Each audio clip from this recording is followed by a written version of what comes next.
नमस्कार, मी राजेंद्र तिडके आणि आपण पाहत आहात युवा दर्पण लाईव्ह। सुरुवातीला पाहूयात आजच्या ठळक घडामोडी। मुंबईच्या महापौर ऋतू तावडेंचा पहिला दिलासा, पाणीपट्टी दरवाढ थांबवणार, टँकर माफिया फ्री मुंबईचा संकल्प, घातपात असेल तर सिद्ध होईल, अजित पवारांच्या अपघातावर नाना पाटेकरांची प्रतिक्रिया, सुनेत्रा पवारांची घेतली भेट, अजित पवार हे कारने जाणार होते, प्रफुल्ल पटेलांचा फोन आला आणि प्रवासाचा निर्णय बदलला, प्रमोद हिंदुरावांचा दावा, आणि भाजप म्हणजे विषारी साप, त्यांच्याशी ना दोस्ती बरी ना दुश्मनी, बच्चू कडूंचा भाजपवर हल्ला बोल। आणि आता बातमीपत्र बीड जिल्ह्याचं आणि राज्यातील इतर घडामोडींचं सविस्तर। काल दिनांक 11/2/2026 पासून बीड जिल्हा पोलीस दलातील 174 पोलीस शिपाई पदांकरिता भरती प्रक्रिया सुरू झाली असून या भरती प्रक्रिया अंतर्गत मैदानी चाचणी दिनांक 12/2/2026 पासून सकाळी 9 वाजेपर्यंत पूर्ण करण्याचा प्रयत्न राहणार आहे। ज्या उमेदवारांची मैदानी चाचणी सकाळी 9 वाजेपर्यंत पूर्ण होणार नाही अशा उमेदवारांची मैदानी चाचणी सायंकाळी 5 वाजेनंतर घेण्यात येणार आहे। तथापि सर्व उमेदवारांची मैदानी चाचणी पूर्व प्रक्रिया पूर्ण करणे आवश्यक आहे। उमेदवारांची हजेरी नोंदणी, छाती मोजणी, उंची मोजणी ही प्रक्रिया सकाळच्या सत्रातच पूर्ण केली जाणार आहे। त्यामुळे सर्व उमेदवारांनी त्यांना प्रवेश पत्रावर दिलेल्या वेळेतच पोलीस मुख्यालय मैदानावर हजर राहून मैदानी चाचणीची पूर्वतयारी करून घेणे आवश्यक आहे, जेणेकरून सायंकाळच्या सत्रात उमेदवारांचा वेळ वाया जाणार नाही। त्यामुळे उमेदवारांनी गोंधळून न जाता व मनात कोणतीही शंका न ठेवता प्रवेश पत्रावर दिलेल्या वेळेतच पोलीस मुख्यालय बीड येथे उपस्थित राहावे असे आवाहन बीड पोलीस दलाकडून करण्यात येत आहे। बीड जिल्हा रुग्णालयात काही वेळेस रुग्णांना वाईट अनुभव देखील येतो, परंतु सध्या जिल्हा रुग्णालयात मोठ्या प्रमाणात रुग्णांची आणि नातेवाईकांची गर्दी होत असल्याने स्वतः खुद्द civil surgeon doctor Satish Kumar Solanke यांनी स्वतःच ऑपरेशन थिएटरमध्ये उतरून रुग्णांवर शस्त्रक्रिया केल्या। सर्वसाधारणपणे अनेक वरिष्ठ अधिकारी हे आपली जबाबदारी कनिष्ठ अधिकाऱ्यांवर सोपवून मोकळे होतात, परंतु जेव्हा एखादा वरिष्ठ अधिकारी आपल्या पदाच्या चौकटीत न अडकता स्वतःच्या कौशल्याचा वापर थेट रुग्णांच्या सेवेसाठीच करतो, तेव्हा त्या पदाची उंची नक्कीच वाढते। अशाच कामांमुळे सर्वसामान्यांचा शासकीय यंत्रणेवरचा उडालेला विश्वास ही पुन्हा निर्माण होतो। टीका करण्याच्या या काळात जेव्हा कोणीतरी पदाचा बडेजाव बाजूला सारून कर्तव्य पार पाडण्यासाठी पुढे सरसावतो, तेव्हा त्या चांगल्या कामाचे कौतुक होणे गरजेचे असते, कारण त्यातूनच इतर कर्मचाऱ्यांनाही प्रेरणा मिळत असते। बीड जिल्हा शल्य चिकित्सक डॉक्टर सतीश कुमार सोळंके यांच्या या कार्याचे सर्वत्र कौतुक होत आहे। देवदर्शनासाठी उज्जैनकडे निघालेल्या भाविकांच्या वाहनाचा परभणीच्या जिंतूर तालुक्यातील अकोली पुलावर दिनांक 12 फेब्रुवारी 2026 रोजी मध्यरात्री भीषण अपघात होऊन 4 जणांचा जागीच मृत्यू झाला। परभणी जिल्ह्यातील गंगाखेड येथील 5 भाविक हे उज्जैन येथील देवदर्शनासाठी गंगाखेडहून जिंतूर मार्गे संभाजीनगरकडे जात होते। जिंतूरपासून 2 किलोमीटर अंतरावरील अकोली पुलाजवळ वाहन चालकाचा वाहनावरील ताबा सुटल्याने हा अपघात झाल्याचा प्राथमिक अंदाज आहे। या अपघाताचा मोठा आवाज ऐकून परिसरातील नागरिक घटनास्थळी धावून आले। सामाजिक कार्यकर्ते नागेश आकात, 108 रुग्णवाहिकेचे डॉक्टर घुगे व चालक पवार यांनी तात्काळ जखमींना जिंतूर ग्रामीण रुग्णालयात दाखल केले।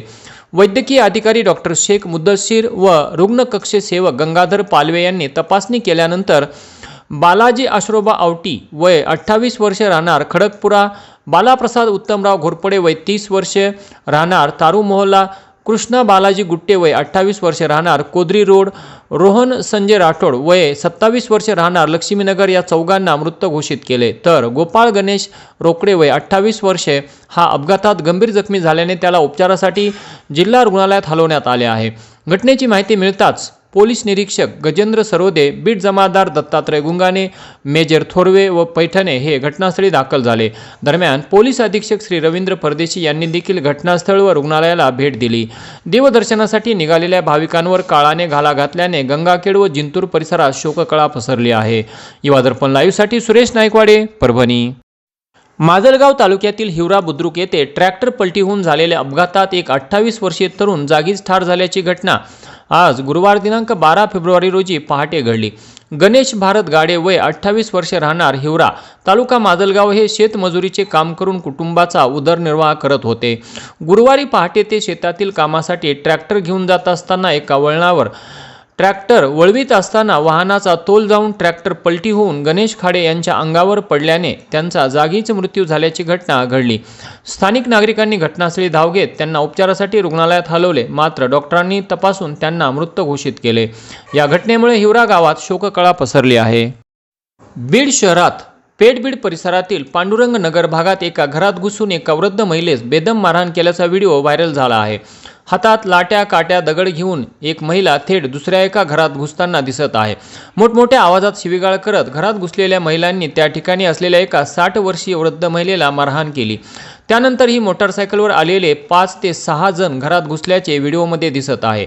सदर व्हिडिओ सोशल मीडियात मोठ्या प्रमाणात व्हायरल झालेला आहे। दोन्ही घरे ही समोरासमोर असून शेजारी असलेल्या एका घरातील महिलांसह इतरांनी बाजूच्या घरात जाऊन हा हल्ला केल्याचे दिसून येत आहे। दरम्यान या वादाच्या प्रकरणात पेठबीड पोलीस ठाण्यात एका गटाकडून विनयभंगाची तक्रार दाखल झाल्याचे समजते, तर दुसऱ्या गटाकडून मात्र अद्याप या प्रकरणात तक्रार आली नसल्याचे पोलिसांकडून सांगण्यात आले। बीड शहरातील शिवाजीनगर भागातील संभाजी प्राथमिक शाळेतील विद्यार्थ्यांनी चंपावती महोत्सव बीडमध्ये सहभाग नोंदवत अनेक गाण्यांवरती वैयक्तिक व जोडी नृत्य सादर केले। बालगटामधून सायली साबळे इयत्ता पहिली हिने वैयक्तिक नृत्यमधून तृतीय क्रमांक पटकावला, तसेच अद्विका देशमाने, ओवी कांबळे, ज्ञानदा कदम, श्रीषा कुटे, रिद्धी रणखाम, श्रद्धा नवले, स्वरांजली गिराम, शिवण्या काळे यांनी देखील जोडी नृत्य व वैयक्तिक नृत्यमध्ये सहभाग नोंदवला। तसेच 22व्या महाराष्ट्र राज्य बालनाट्य स्पर्धा 2025-26 या स्पर्धेत देखील सहभाग घेत जादूची गोळी करी गुंडाची होळी हे बालनाट्य सादर केले। त्यामध्ये प्राची भड, गौरी झांजुर्णे, ईश्वरी चव्हाण, वंश भटे, सोहम ढाकणे, श्रीकांत कुडके, सोहम भांडवले, मानस कुटे, पार्थ जानवळे, शिवतेज खताळ, अभय जोगदंड, प्रेम गाडेकर, झुंजार गायकवाड, साईराज राऊत, हार्दिक धावडे यांनी वेगवेगळ्या भूमिका साकारल्या। सर्व विद्यार्थ्यांना मुख्याध्यापिका Shrimati Bhoj madam, Kharsade madam, Shinde madam, Rankhamb sir, Ugale sir, Khadke madam यांनी मार्गदर्शन केले।